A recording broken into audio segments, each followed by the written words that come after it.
Hello everyone, I'm Arnoldo and welcome to another video.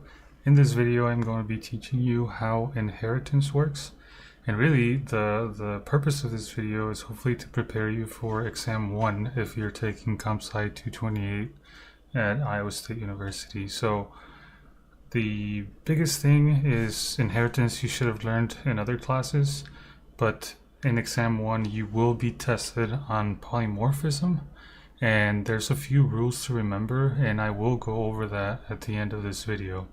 So what is inheritance? It's when an object or class is based on another object or class using the same implementation, meaning if a class has implemented a bunch of different methods and has a bunch of different variables, I can reuse all that in another class and make it like specialize it somehow, right?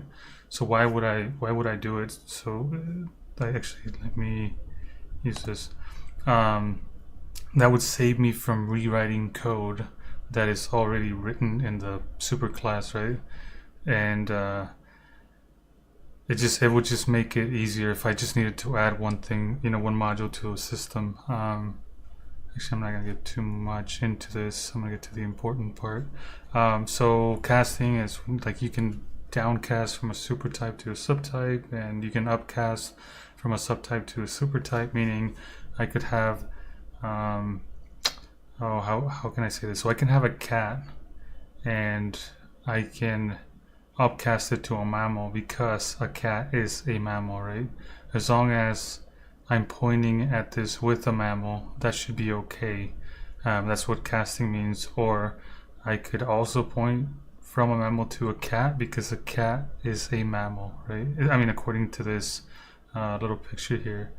And now this is pretty important, but I'll try to cover it more in the examples I have. Declared versus actual type. Some people call it static versus dynamic type. I think there's other names, but I'm going to call it declared versus actual type. And declared would be like, actually I'll show you the examples because it'll make more sense. But that understanding this actually helps out quite a bit, especially in the exam. And then there's a few, so you guys should know what classes are. I mean, classes define objects, and you write methods and instance variables. Then you can instantiate them, right? So an interface is kind of like a class, only it contains no data or code, but it will define the behaviors, right? So it'll say, this is how I want this class that extends it to work.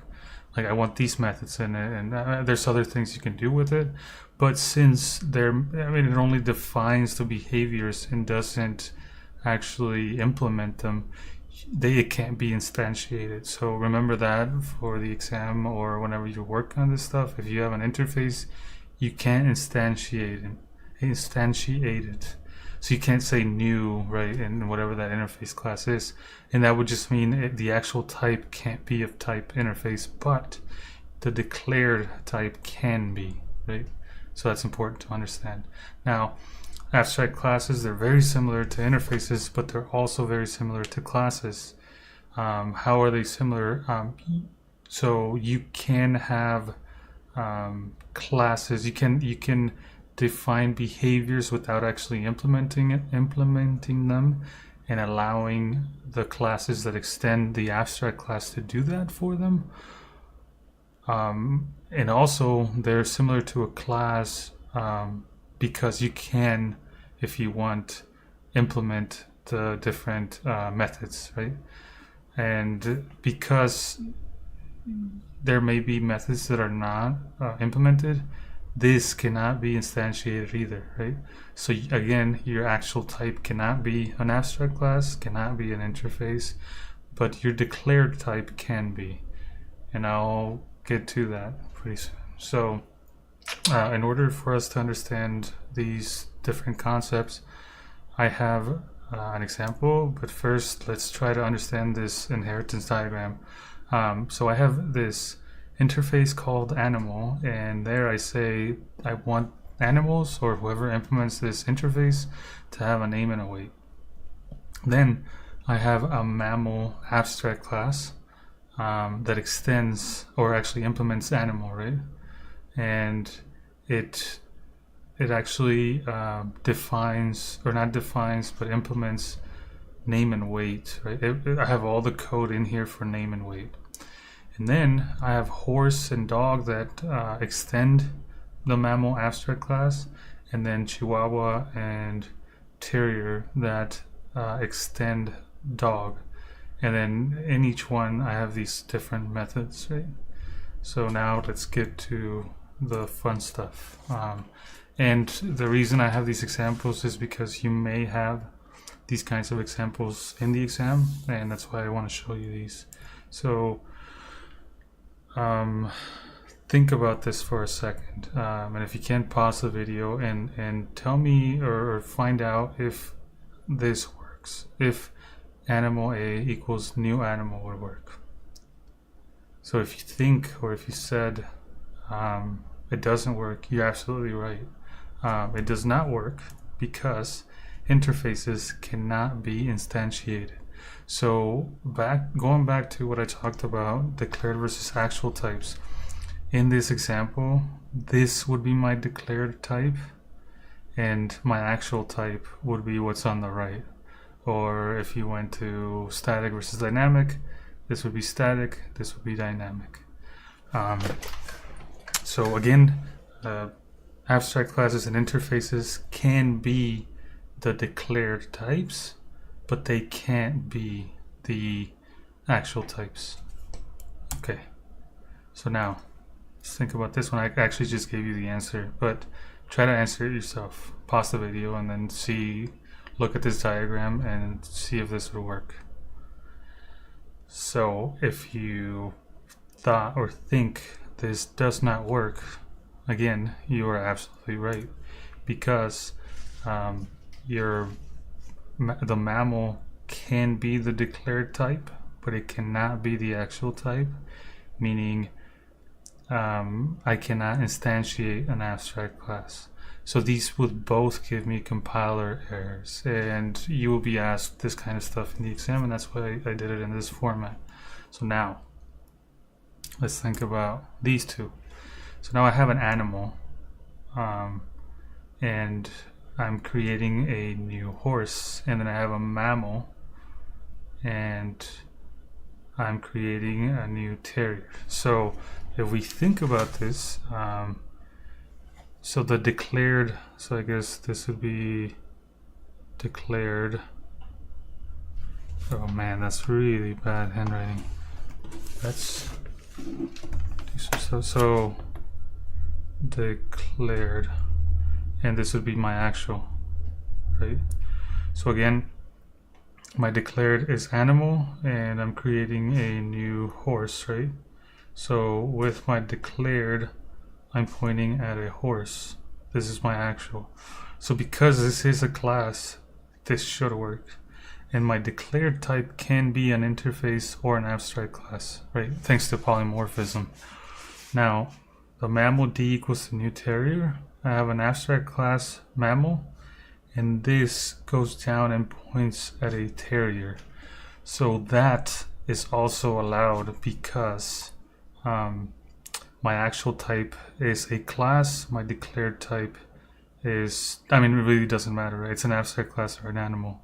But and also so terrier is a mammal and horse is an animal, meaning they have that is a relationship, which really, I mean, allows you to do this. But if a horse was not extending animal through mammal, that would not work.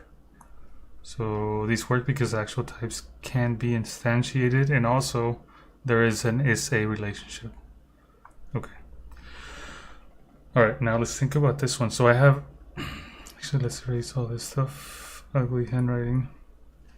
I have a terrier E, so terrier, and I'm creating a new dog. Think about this one, and pause the video if you want and think about it for a sec. Would it or would it not work, and why? So if you think it works, you're absolutely wrong. And that is because the SA relationship is not there. So even though terrier is a dog, dog is not a terrier. So maybe terrier has, and this is how I kind of learned it and understand it, right? So let's say that terrier also had, I don't know, some new method. So run, they bark, they play, right? So dogs play, and a terrier, let's say, plays. He has play. So what happens when I create a terrier and I point at a new dog? And then what if I do like after this? What if I do like e dot play? So the problem there would be a terrier knows what play means, right? But my actual type, which is a dog, does not, because there wasn't a play method inside of it. And that's really the biggest reason why you can't point up, right? So think about this. When you're taking the exam, draw a map like this, right? And then think about it. Like, am I pointing down because that's allowed, right? If there's a this a relationship, or am I pointing up? If you're pointing up, it may not work because this terrier may be more specialized, right? It may have more methods like I showed you here, and that's one of the reasons why it wouldn't work. So that doesn't work, right? And must have an SA relationship. So the dog must be a terrier, but it's not. A terrier is a dog, so the other way around would work. Now, let's think about this one. So I have a dog. Actually, and I do want to know, will it be compiler error or will it be runtime? So I have a dog f equals new dog. So I have dog creating another dog. I mean dog is a dog, so that works. And then I have a Chihuahua G, and I am trying to point at a dog, but I am casting it, right? So I'm upcasting. Is this allowed? If you think it's not, you're absolutely right. And that is because of the same problem, right? So Chihuahua is not, or dog is not a Chihuahua, right? So again, back to the actual and declared type. So actual. No, it's declared. Oh man, declared. And then you have actual on the other side. Back to that, the actual must have an SA relationship with the declared. So my declared is let's say Chihuahua. My actual is dog. So dog is not a Chihuahua, but Chihuahua is a dog. So that relationship is not there. And also, this is important to point out because this could give you extra points in the exam. Because it was casted up, the compiler does not know any better, right? So it would not, it would say, yep, that's cool, and it would allow this to happen. But at runtime, once you get to this line of code, it would break. So it's not going to be a compiler error, it's going to be a runtime error. I may have messed this up. Oh no, I didn't. Oh, okay, I didn't mess this up, but it is a runtime error. So that's the difference between the two. I guess that's it. Always think about this SA relationship and declared versus actual. Declared can be anything, actual can be any class, but except for abstract class and interface. And then again, there must be an SA relationship in order for them to work. So if your declared is animal and your actual is a horse, that's allowed. Or if your animal is your declared and your actual is a mammal, that would technically be allowed, but your mammal is an abstract class, so it can't be instantiated, so that doesn't work, right? But if I went from mammal down to chihuahua, that's allowed. So you can always go down, and actually that's I guess a piece of advice I would give you. If you're taking the exam and you see all this code, try to make one of these diagrams, then from there think about it, right? So I guess the two rules are abstract classes can't be instantiated, neither can interfaces, and you can always point down if they have that is-a relationship. So animal can point down to mammal, and then like dog can point down to chihuahua, right? So this could be the declared and this could be the actual, but you can't go the other way around because of what I said down here about play. So always think about that, I guess, when you're taking the exam. I think that's all the advice I can think of, but I hope this video was helpful, and thank you for watching.